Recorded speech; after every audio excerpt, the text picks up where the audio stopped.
Pakistán, un país moderno erigido sobre cientos de miles de años de historia. Aquí, de repente, apareció una momia. Una princesa persa. Por todo el mundo el descubrimiento se considera una sensación. Era como el sueño de mi vida hecho realidad.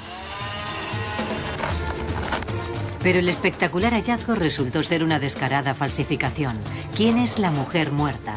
¿Y quiénes fueron los falsificadores? Hay expertos que creen que el mercado ilegal de arte es el tercero más lucrativo, por detrás del tráfico de drogas y de la venta de armas. El criminólogo Michael Baumann y la historiadora Jennifer Sebardo deciden perseguir a los criminales y descubrir sus actividades ilegales utilizando metodología moderna. El misterio de la momia real.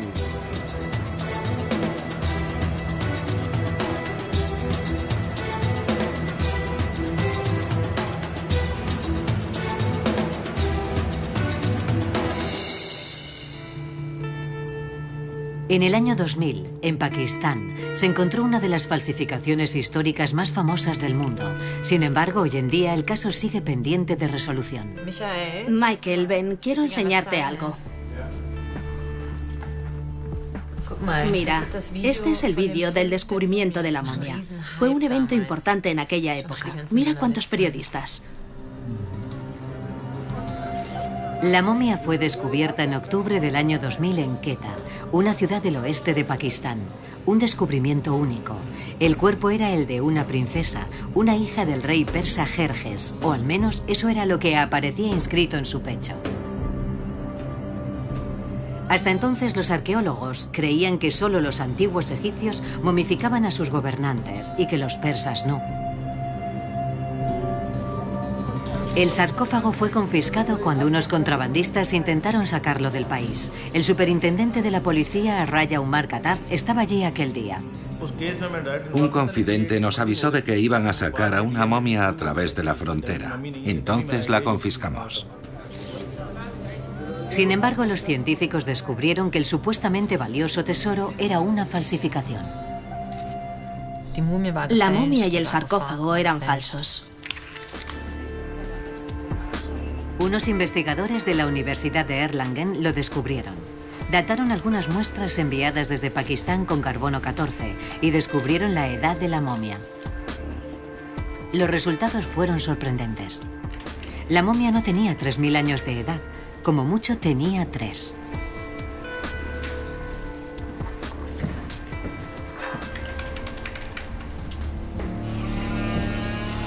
En Pakistán, unos patólogos decidieron abrir la solidificada mortaja. Querían averiguar si entre las vendas había un cuerpo. Y descubrieron algo horrible: el cadáver de una joven.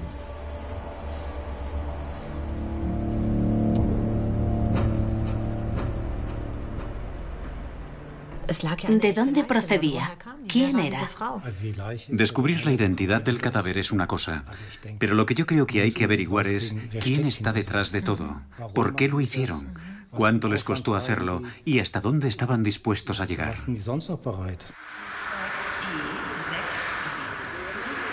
Michael Baumann, un famoso criminólogo de la policía alemana, quería averiguar más sobre el caso y descubrir quién estaba detrás de todo. Comenzó su investigación en Pakistán. Allí quería examinar dónde había comenzado todo y realizar sus propias pesquisas. Karachi está situada al sur del país, en la costa del Océano Índico. Esta ciudad es una de las más grandes del mundo. Oficialmente, dentro de sus límites, habitan 13 millones de personas y al menos otras tantas viven en los barrios circundantes.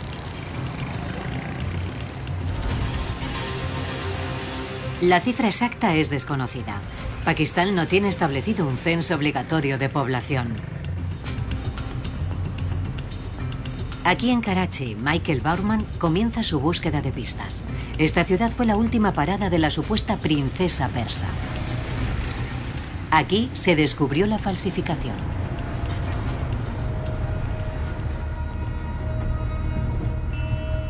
A 30 kilómetros al este de la ciudad, rodeado de pobreza y chabolas, se encuentra el cementerio de Chaucandi. Se extiende a lo largo de varios kilómetros cuadrados. Las tumbas más antiguas tienen varios siglos. Su antigüedad no se puede conocer con exactitud. Ninguna tiene inscrita la fecha, ni siquiera las más modernas. Las tumbas islámicas tradicionales no suelen inscribir las fechas. Son tumbas familiares, muchas de ellas pirámides de piedra arenisca decoradas con complejos grabados. Grabados que los falsificadores de la momia utilizaron como inspiración.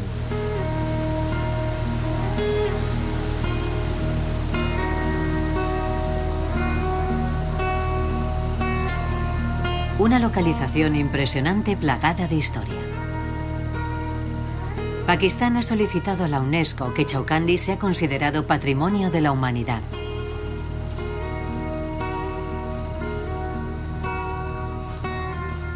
Unas complejas estructuras homenajean a los ricos y unos montones de piedras mal colocados a los pobres. El cementerio sigue actualmente en uso. Michael Bauerman ha averiguado que el cadáver utilizado supuestamente para la falsa momia está aquí enterrado. ¿Pero dónde? Ni siquiera la policía lo sabe. Solo un cuidador del cementerio cree que puede recordar dónde. La mujer momificada sin identificar encontró su descanso eterno en una tumba anónima. El caso nunca se llegó a solucionar.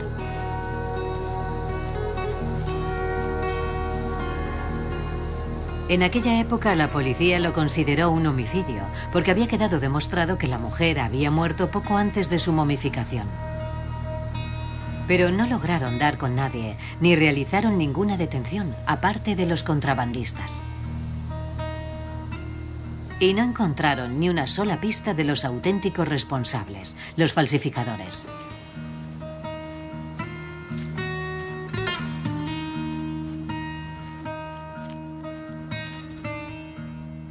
Pocos meses después, la policía de Karachi cerró discretamente el caso. Los agentes ya tenían demasiado trabajo pendiente. Según las estadísticas, en Karachi se cometen 4 homicidios al día.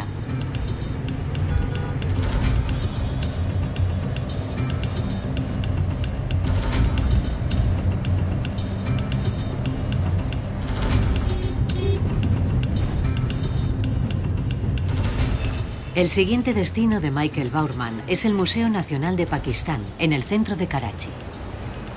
Esa institución alberga una colección impresionante.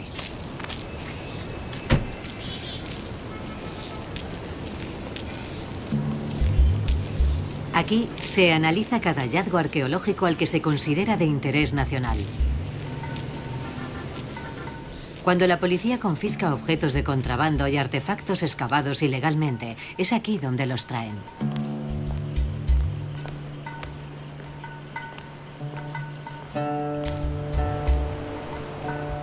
El museo está lleno de tesoros de todas las épocas. Pakistán tiene una historia cultural muy rica. El museo alberga tesoros que van desde la primera civilización hindú, pasando por la época de Alejandro Magno, hasta la actualidad.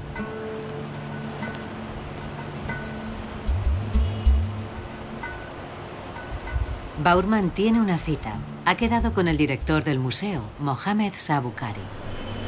Buenas tardes, bienvenido al Museo Nacional de Pakistán. ¿Hay restos de la momia persa aquí en el museo? Sí, la trajeron al Museo Nacional de Pakistán en el año 2000, cuando fue confiscada por la policía.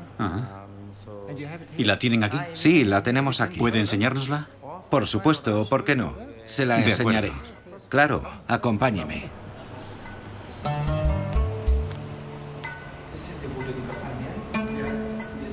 Los restos están guardados en un almacén situado cerca del atrio interior del museo. El inmenso sarcófago de madera pesa 300 kilos.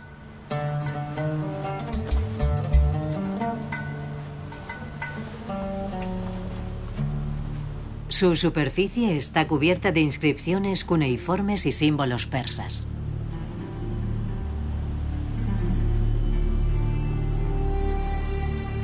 Las imágenes del sarcófago son comparables a las encontradas en Persépolis, la capital del Imperio Persa.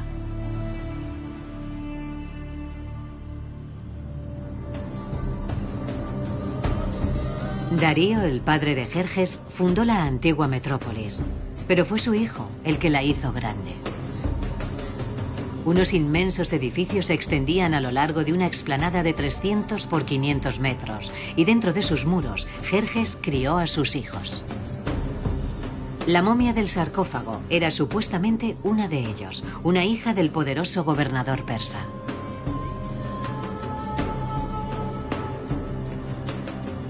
El vestíbulo de las 100 columnas y la sala de audiencias o apadana, con sus techos de 20 metros de altura, ya eran famosos en la antigüedad.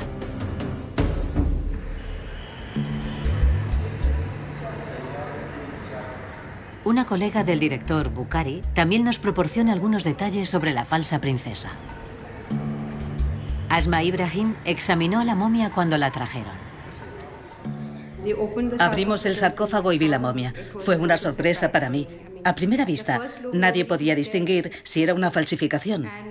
En aquella época no supe discernir si era persa o egipcia a primera vista. Era como el sueño de mi vida hecho realidad. Pero pronto la historiadora descubrió extrañas incongruencias. Empecé a estudiar el ataúd y se podían ver muchísimas cosas que no pertenecían a la antigüedad. También había algunos errores en Ahura Mazda. Fíjese en la barba. Ellos nunca habrían hecho la barba de Ahura Mazda de ese modo. Además, suele estar mirando hacia el otro lado. El lado inferior no está hecho tal y como se hacía entonces. Es tan solo otra prueba de que la pieza no es auténtica.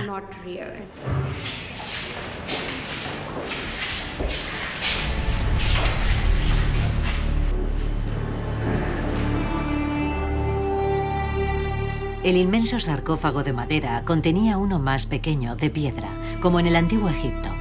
Pero este estaba recubierto de escrituras cuneiformes. La tapa se rompió cuando sacaron a la momia.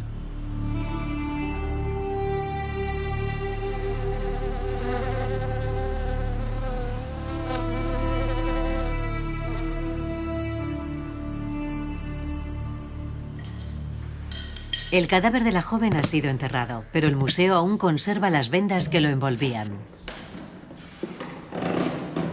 Las guardan en una caja de madera forrada de metal, con la intención de conservar los restos.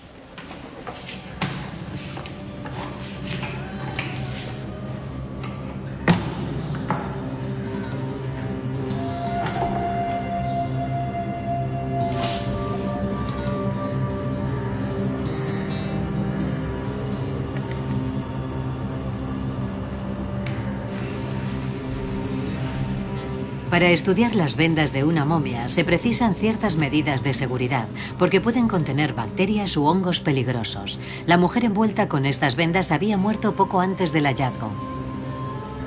Le rompieron la columna y el cuello. No se puede determinar si esas fracturas se produjeron antes o después de la momificación.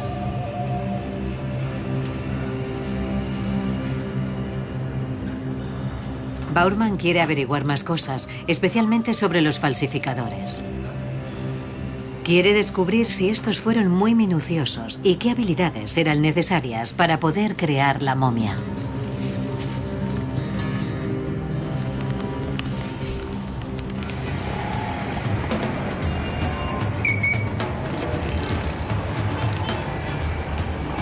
De nuevo, Bowerman se encuentra viajando por Karachi. Le han dicho dónde puede obtener más información sobre la princesa persa. A las afueras de la ciudad, en el hospital universitario Aga Khan.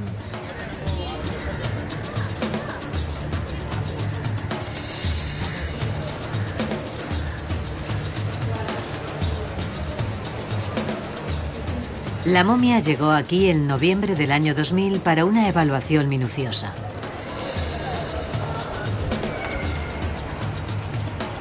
Zafar Jamil aún recuerda bien el día.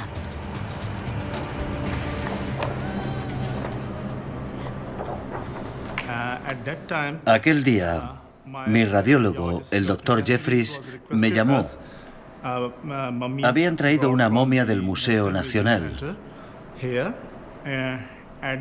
Me parece recordar que la habían traído por la tarde, casi de noche. Le hicimos un escáner completo Y se tarda... En aquella época solo teníamos una máquina, así que le hicimos un escáner completo.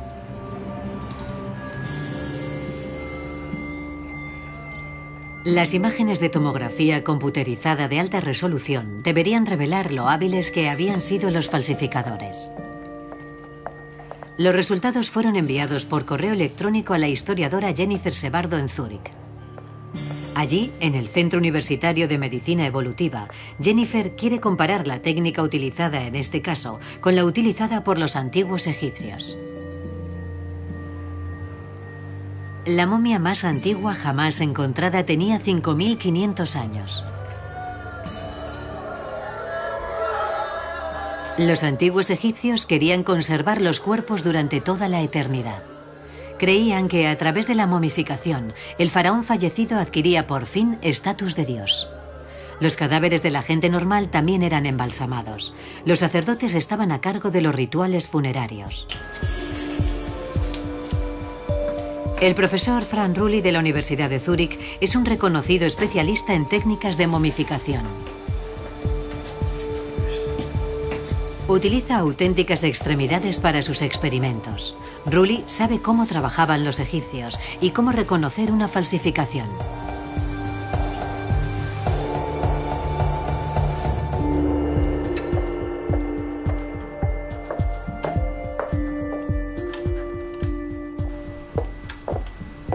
Hola, profesor Rulli, gracias por atenderme. ¿Puede explicarme la técnica de momificación de los egipcios? Utilizaron diferentes técnicas a lo largo de la historia, pero los pasos principales eran los siguientes. Empezaban por abrir el cadáver para extraer los órganos internos, los intestinos, el hígado, a veces también el cerebro. Luego metían el cuerpo en sal, lo que provocaba su deshidratación. Luego utilizaban sustancias de embalsamado, aceites, resinas y algunas veces incluso bitumen. Frotaban el cuerpo con ellas, luego lo rellenaban y al final lo cubrían con vendas para que se conservara con ese aspecto.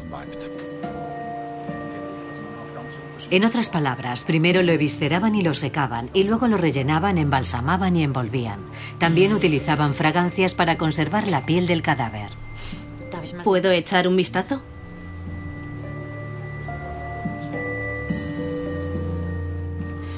¿Son sustancias que aún se pueden comprar en la actualidad? Sí, son sustancias que en realidad se pueden comprar en un supermercado o en cualquier tienda. Frank Rulli echa un vistazo a los tags de la princesa persa falsa. Basándose en su análisis, puede decir exactamente qué proceso utilizaron los falsificadores. El corte lateral en la parte superior del cuerpo revela que le extirparon los órganos y que las cavidades vacías fueron rellenadas. ¿Conocía el falsificador las técnicas de momificación del antiguo Egipto? Sí, creo que el proceso de embalsamado imita casi a la perfección la metodología del antiguo Egipto. Se pueden apreciar los 3 pasos básicos que siguió el falsificador.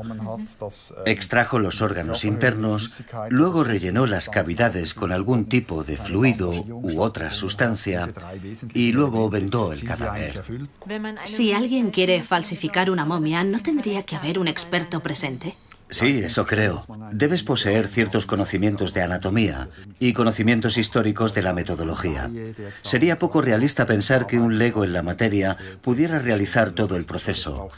Se requiere cierto nivel de pericia profesional para realizar una falsificación que consiga engañar a mucha gente.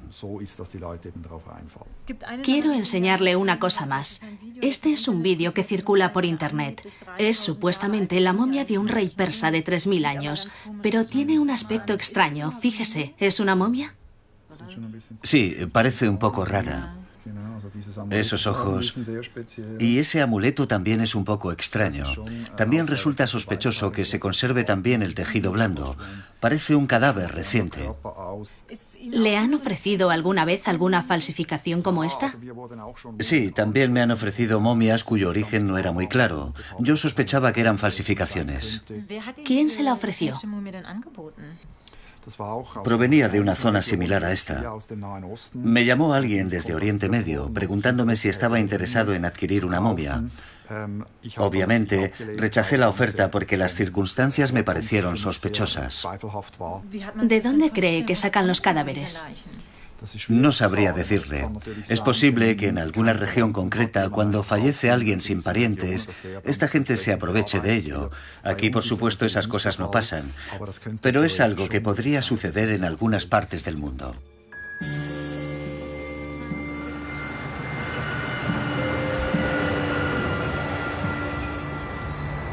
Jennifer se lleva información muy importante de Zúrich. Los falsificadores tenían que contar con la ayuda de un médico y de un experto en egiptología. Son las primeras pistas que les llevan hacia los falsificadores. Sin embargo, Sebardo y Baumann aún están comenzando su investigación. ¿Pero qué revelan las pistas? Hay algunas contradicciones. Para empezar, la momificación fue, obviamente, un trabajo profesional. Pero el sarcófago, por otro lado, es una chapuza. Las muestras de oro que Michael Baumann trajo de Pakistán pueden proporcionar más información. El Centro de Arqueometría Karen Gelhor está situado en Mannheim. El profesor Ernst Pernica es un especialista en determinar la edad del arte y de otros materiales, incluido el oro. El centro tiene un dispositivo de láser ablativo.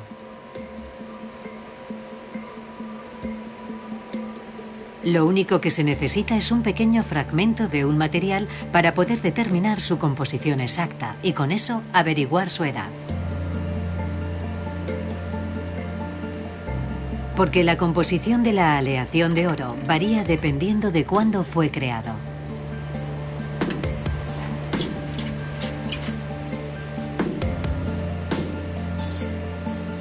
La superficie de la muestra se escanea con un rayo láser. Dicho rayo elimina y vaporiza partículas microscópicas del oro. Las partículas vaporizadas se analizan en una cámara de detección de iones y revelan la concentración exacta de cada sustancia encontrada en la muestra.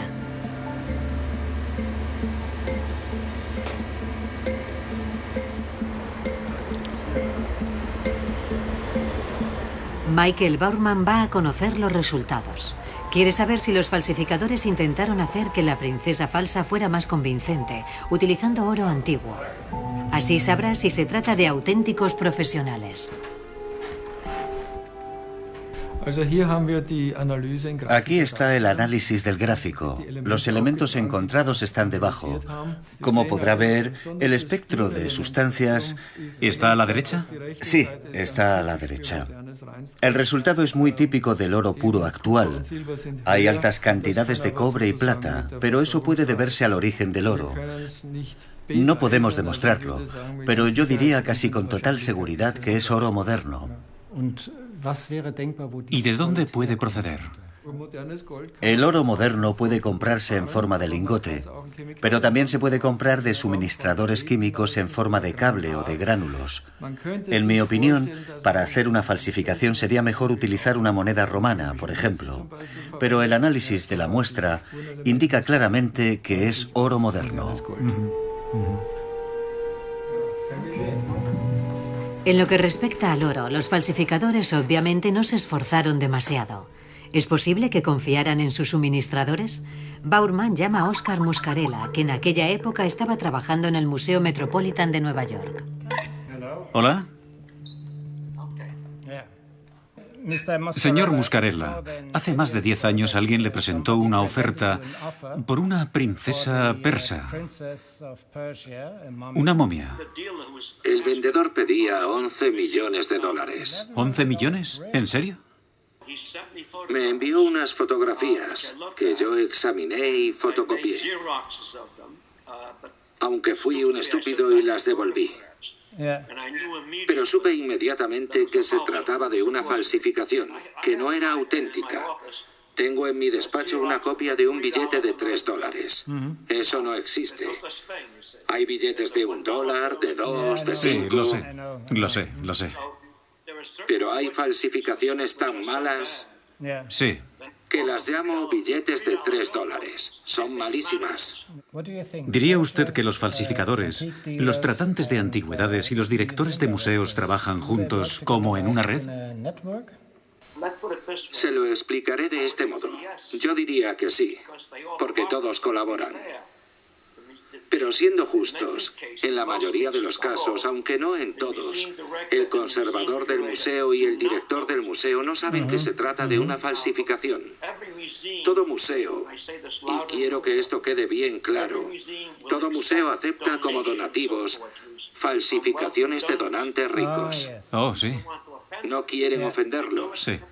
Sé que también pasó aquí en el Met. Y sé que pasa en otros sitios. Si un hombre rico dona su colección a un museo, aunque el conservador sepa que hay alguna falsificación, la acepta. Y el mercado de las falsificaciones está muy extendido. Bueno, no es el caso de la mujer persa. Pero normalmente las falsificaciones se hacen en un sitio y luego tratan de sacarlas del país junto con otras obras auténticas. La gente cree que provienen de Turquía o de Irán. Así es como se hace. Y los principales actores son, por supuesto, los tratantes de Suiza, Alemania, Francia, Estados Unidos y Japón, que son los que luego las venden.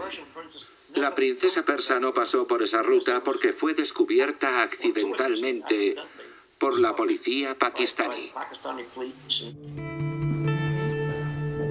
Esta es información importante para Bowerman y Sebardo. Les ayuda a tener una imagen clara de los falsificadores, o por lo menos una imagen menos difusa. Me pregunto qué lograremos averiguar 10 años después del delito sobre el cadáver y sobre el delito en sí.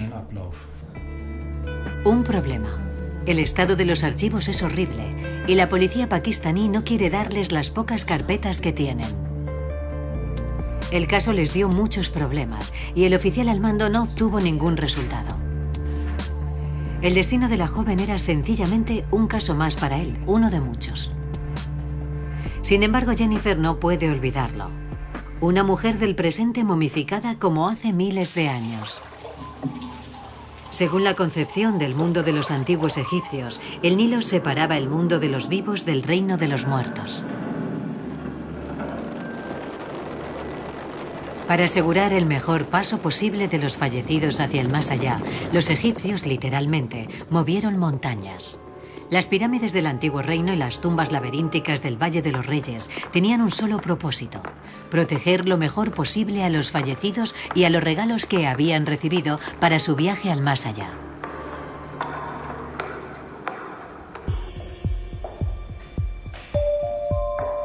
El Museo Roman Peliseus, en Hildesheim, Alemania, contiene una de las colecciones más famosas de artefactos egipcios del continente europeo. Jennifer ha venido a averiguar algo más sobre el origen de la momificación, ayudada por la directora del museo, la profesora Regine Schulz. ¿Por qué desarrollaron los egipcios un método de enterramiento tan complejo? Además, Sebardo quiere saber si hay alguna falsificación en el museo y cómo trata este tema la directora. Los egipcios asumían que este mundo y el más allá estaban interrelacionados y que solo podías continuar existiendo en el otro lado si quedaba algo de ti en este lado. Entonces comenzaron a desarrollar técnicas de momificación para ayudar con esa transición. Y naturalmente, para dar al cadáver una forma ideal, ya que no debería tener un aspecto arrugado. ¿Podría usted imaginarse que una princesa persa fuera momificada? Eso sería extremadamente atípico. En general, la momificación no es propia de las culturas persas antiguas que conocemos. ¿Hay momias falsas? Sí, claro que hay momias falsas, y en realidad las hay de todas las épocas, como por ejemplo del antiguo Egipto. Hubo una falsificación de momias a gran escala en el siglo XIX. Desenvolver las momias era un evento social importante. Se creía que todos los amuletos aparecerían al quitar las vendas. Y sabemos que hubo una serie de momias falsas en el siglo XIX y principios del siglo XX. Todo el mundo quería una momia. No había ningún museo sin su ejemplar. Y si no la tenías, sencillamente te fabricaban una. Sencillamente te fabricaban una. Shebardo ahora sabe que el de las momias falsas ha sido un negocio muy lucrativo durante más de 150 años. Momias falsas yacen ocultas en todos los museos importantes. Parece que incluso entre los especímenes famosos o entre aquellas que han formado parte de colecciones durante décadas, quizás siglos, podría haber también falsificaciones.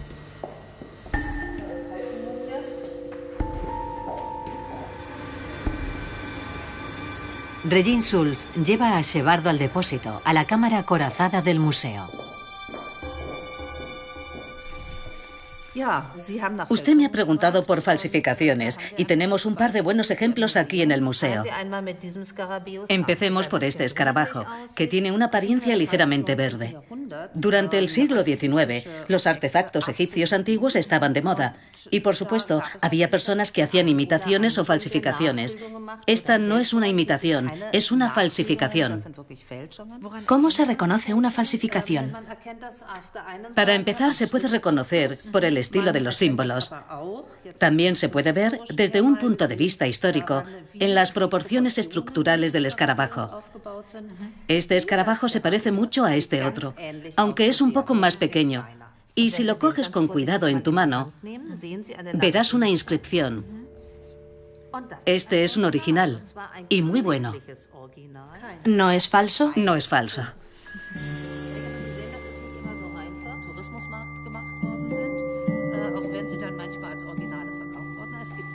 A veces las falsificaciones están tan bien hechas que pasan siglos antes de ser descubiertas. Y aquí tenemos una pieza muy interesante. La puedes coger para verla más de cerca. ¿Ves el halcón? Lleva la doble corona egipcia, por lo tanto sabemos que se trata del dios de los reyes, Horus. La pieza fue adquirida por el Museo Egipcio de El Cairo. En su época, el comprador asumió que era un original. Nosotros lo analizamos y nos dimos cuenta de que las proporciones y el diseño del plumaje no coinciden. Luego examinamos el material y al hacerlo nos quedó claro, estos tres componentes no coincidían. Por lo tanto, es una réplica de los años 50.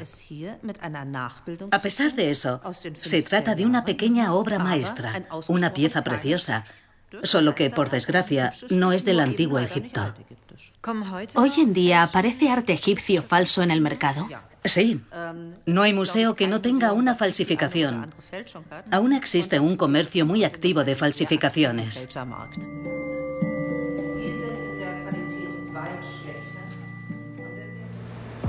Michael Baumann quiere averiguar más cosas sobre este comercio ilegal, incluyendo su potencial económico y criminal.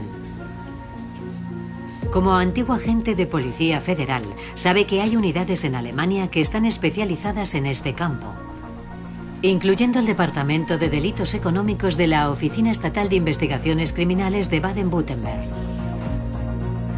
Allí, en la unidad especializada en falsificaciones, el comisario Ernst Scholler ha detenido a cientos de ladrones y falsificadores. Si lo compara con otro tipo de delitos, digamos por ejemplo temas de drogas o extorsión, ¿se mueve mucho dinero? Hay expertos que consideran que el mercado ilegal de arte es el tercero más lucrativo del mundo, por detrás del tráfico de drogas y de la venta de armas. Y si se fija en las cifras, en lo que se paga por un solo objeto, se puede confirmar. Hay artefactos que se venden por decenas de millones. ¿Y eso ocurre con las falsificaciones, además de con los originales? Se lo explicaré de este modo. Una falsificación es más fácil de fabricar que un original. Y si lo haces bien y es de buena calidad, puedes ganar inmensas sumas de dinero.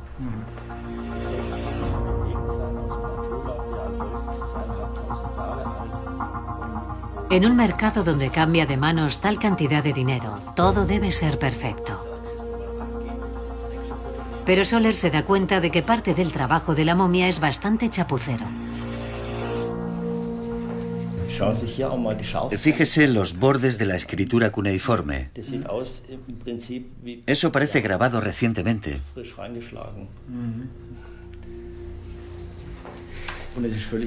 Da igual si se trata de una momia o de cualquier otra pieza. Siempre funciona igual.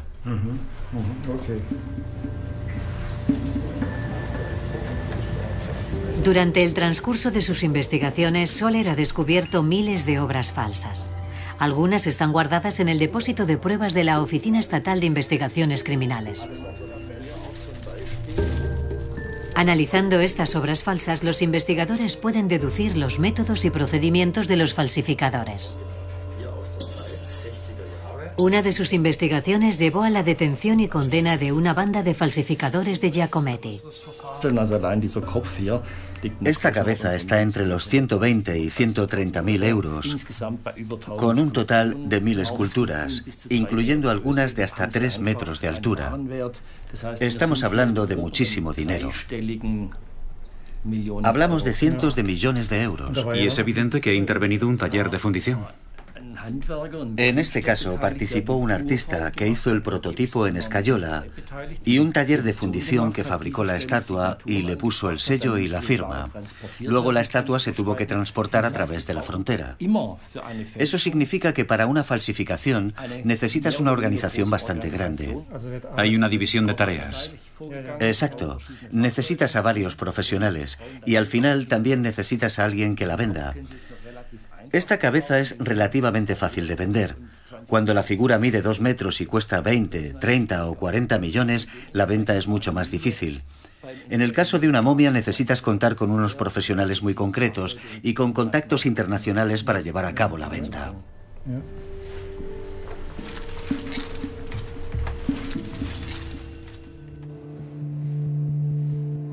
La información recopilada en Stuttgart le ayuda a calcular la cantidad de trabajo necesario para crear la princesa persa falsa.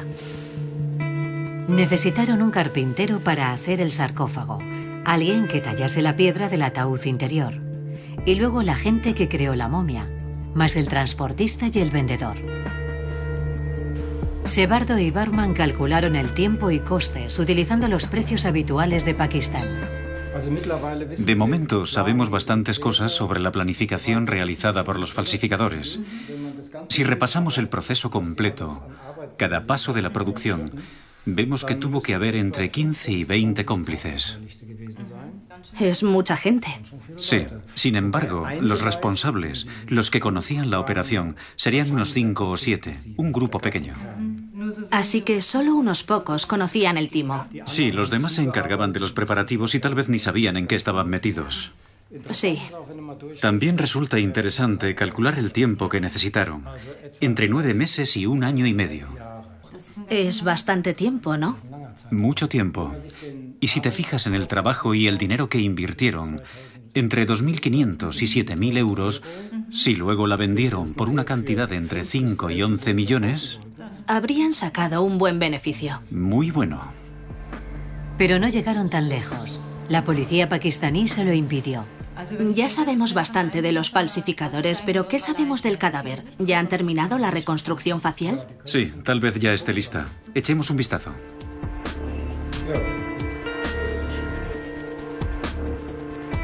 Con la ayuda de las tomografías computerizadas, Baumann ha encargado una reconstrucción facial del cadáver.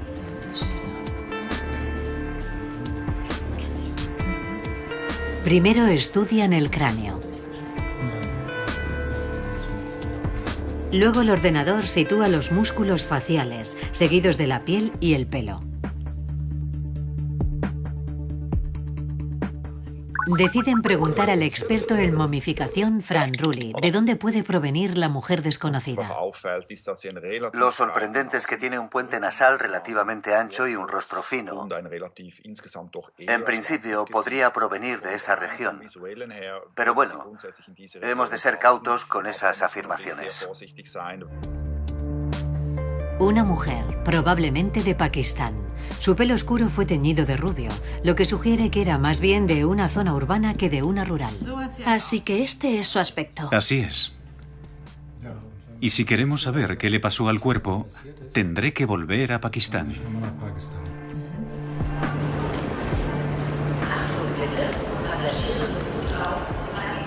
Michael ya tiene una idea clara del círculo criminal involucrado. Es un crimen bien planeado, con varias personas participando activamente y mucho dinero en juego.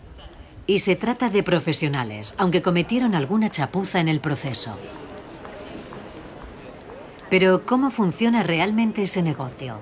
¿Pueden encontrarse en Pakistán los artesanos adecuados? ¿Gente que realice el trabajo sin hacer preguntas?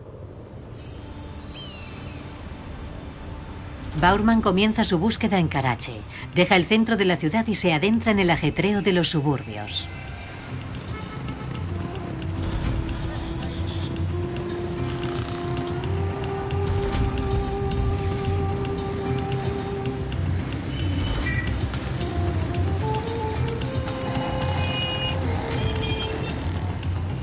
Cada especialidad artesanal tiene su propio barrio. En este bazar, por ejemplo, solo se fabrican y venden artículos de madera. Muebles hechos a mano, mobiliarios completos u objetos individuales exclusivos. Muchas piezas se fabrican de tal forma que parecen antiguas. En la mayoría de las tiendas occidentales podrían pasar por antigüedades.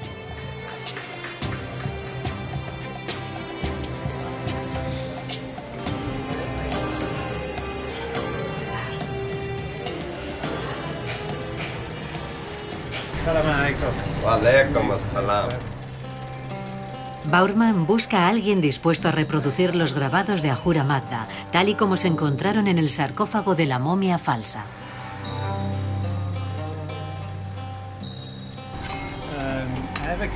Tengo una pregunta. Fíjese en esta figura. ¿La conoce? Sí. De acuerdo. Es un motivo parsi. La comunidad religiosa parsi, los zoroastrianos, aún adoran a este dios. He tallado muchísimos para ellos. Tal vez unos 100. ¿Sería posible que me hiciera algo parecido en madera? ¿Podría hacerlo? De acuerdo. ¿Podría? Muy bien.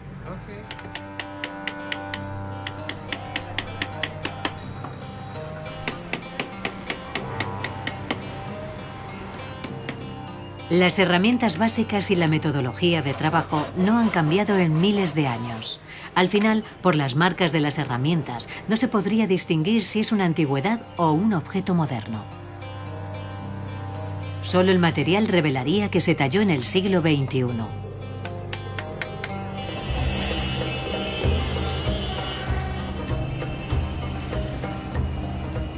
Con la figura de madera en su mano, Bowerman va al Museo Nacional. El director, el señor Bukhari, le llamó para que fuera a verle.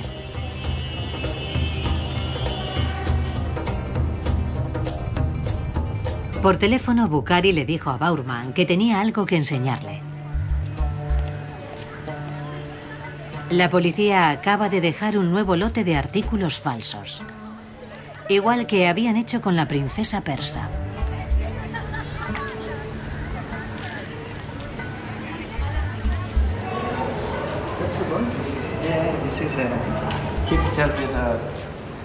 Esto estaba entre 395 objetos que iban a ser vendidos ilegalmente en Europa. La policía interceptó un camión grande con un contenedor de 12 metros lleno de artefactos. ¿Y esto es original? Sí, esto es original. Estos leones son originales. En el contenedor había algunas falsificaciones y algunos originales. Así suelen actuar los contrabandistas. Luego venden las falsificaciones a precio de originales.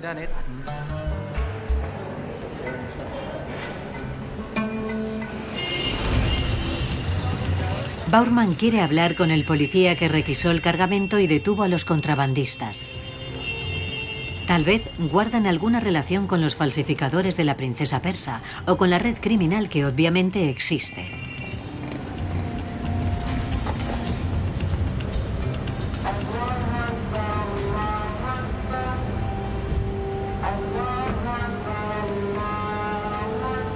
La comisaría de policía en el centro de Karachi está muy protegida.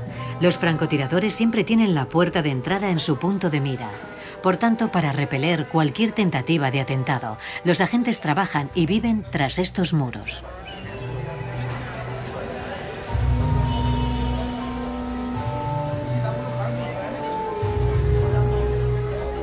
Bowerman ha conseguido una cita con Gulan Sevir, el jefe de esta unidad de policía, que ha dirigido la operación contra los contrabandistas.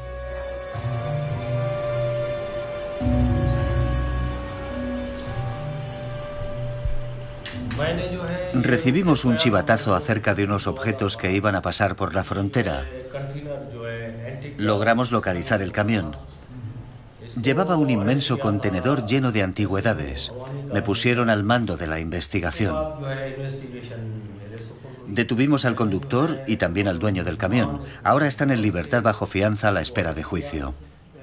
¿Tiene que colaborar mucha gente en este tipo de operaciones? Era la primera vez que los detenidos intentaban pasar mercancía por la frontera. Resulta muy difícil descubrir las redes que hay detrás.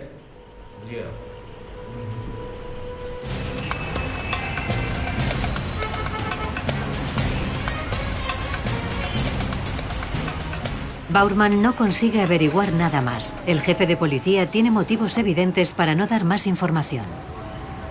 Por tanto, Michael decide continuar por su cuenta. Quiere encontrar un contrabandista de antigüedades y tratar de conseguir que hable.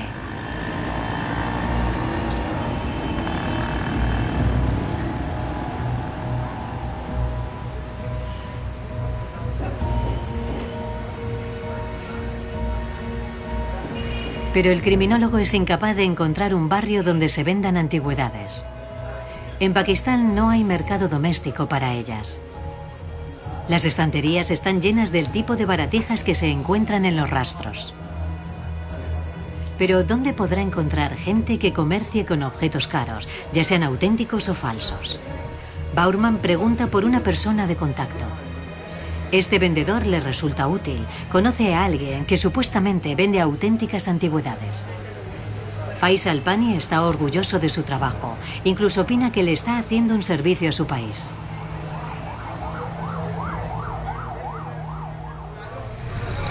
Hola, me llamo Michael. Yo me llamo Pani. Pani. Soy de Quetta, en Beluchistán, provincia de Pakistán. ¡Qué coincidencia! El tratante es de la misma ciudad de Pakistán occidental en la que apareció la princesa persa. Buscamos, excavamos la tierra, encontramos muchas cosas. Cuando utilizamos detectores, suenan las alarmas y excavamos a ver qué hay. Y conseguimos buenos objetos. Hacemos excavaciones de hasta 10 metros. Puedo enseñarle fotos. ¿Cuánto cuesta esto? $50.000. ¿Podría enviármelo a Alemania? Sí, sin problemas. ¿Me lo enviaría? Claro, puedo enviárselo a Alemania. Puedo enviárselo a Alemania. Y tengo muchas antigüedades más. Si usted quiere alguno de mis objetos, me dice, quiero esto, envíemelo a Alemania. Me da su dirección y yo se lo envío. Si está satisfecho, me envía el dinero. Si no le gusta, después de comprobarlo, puede enviármelo de nuevo. Lo que hace Faisal Pani es ilegal. Sus hallazgos pertenecen a la herencia cultural de Pakistán y por lo tanto al país. A pesar de ello, se ofrece a conseguir cualquier antigüedad que le pidan y enviarla a Europa Occidental. Bowerman está seguro de que un envío como ese también podría contener falsificaciones desconocidas. ¿Tendría problemas con aduanas en Alemania? No. En Alemania ninguno. Tengo muchos amigos. Muchas gracias. Gracias. Cuando se hace evidente que Bowerman no tiene $50.000, Pani pierde interés en la conversación. Con la diosa de madera comprada en el otro mercado bajo el brazo, Bowerman regresa de Pakistán y comienza a elaborar su informe final. Hola, Michael. ¿Has vuelto? Hola, Jennifer. Mira lo que he traído. ¿Qué has traído? Ábrelo. Es inmenso.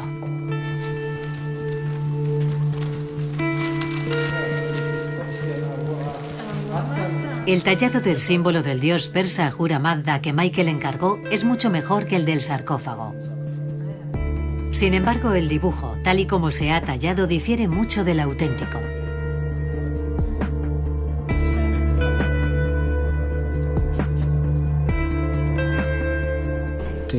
La cabeza mira a la derecha, debería mirar a la izquierda.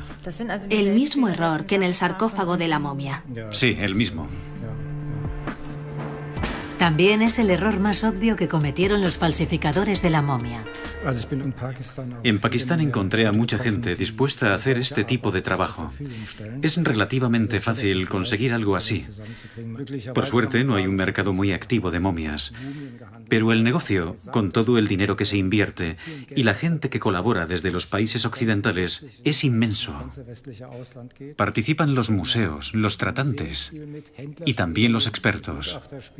Es un inmenso mercado criminal. El crimen organizado también se cobra a víctimas inocentes.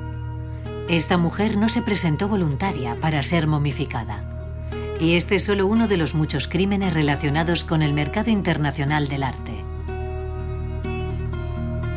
Organizaciones profesionales roban y falsifican piezas originales. Como norma general, los auténticos culpables no suelen ser descubiertos. Casi nunca responden por sus crímenes.